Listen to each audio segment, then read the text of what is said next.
I জিল্লো মাল দে। কিরে কই যাস তুই? স্যার আপনি না মাল চাইলেন তাই টয়লেটে যাইতাছি। কোন দিন জানি তোরে আমি জুলাই গণহত্যা মামলায় ভিতরে ঢুকিয়ে দিই। আর বেটা ওই মাল না, আমি আমার বন্দুক চাইছি। এখন ক সকাল সকাল আমার জরুরি তলব দিয়া এই জায়গায় আনয় লোকে। স্যার এনে গাঞ্জা বেচা হইতাছিল। গাজা? যেই শহরের ইন্সপেক্টর বরবাদ রাজা ওই শহরে কোন হালাই বেছে গাজা? Sir we যাওয়ারা। যাক সকাল সকাল তুই একটা ভালো কাজ করছস, যার লেগে আই ফাক ইউ। স্যার এইটা কি কইলেন আপনি? আরে আমি কইছি তুই একটা ভালো কাজ করছস, যার লেগে তোরে আমি ভালোবাসি। স্যার ওইটা আই ফাঁকি হইব না, ওইটা হইব আই লাভ ইউ। ও তুই তো জানিস আমি আমার জীবনে এই একটা জিনিসই দুর্বল, সেটা হলো ইংলিশে।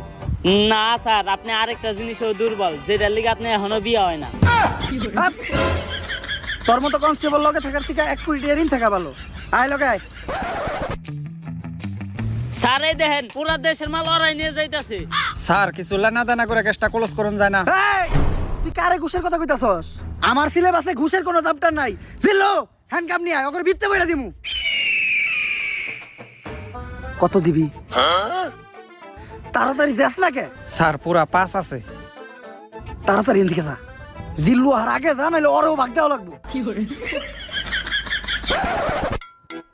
স্যার ওরা কোনে গেল? আরে জিল্লু তুই যেটা নিরীহ পোলারে ধরে রাখছিলি, অগো কাছে ওটি গাঁদা না, ওটি ধন্যবাদ ছিল। ওর মাই ডাইল বহাইছে, ডাইলে বাগার দিব ধন্যবাদ দিয়া। ফোনে কথা কইলাম, কইলে তাড়াতাড়ি ছেড়ে দিতে, তাই ছেড়ে দিছি।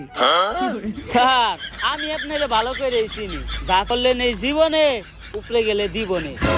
আর স্যার আমাকে এমপি সাহেবের পোলারে হারকিউলিস মাইরা ফালাইছে, তাই ওই হারকিউলিস রে খুঁজে বাইর করার দায়িত্ব এমপি সাহেব আপনারে দিছে। তাইলে আর কি ল।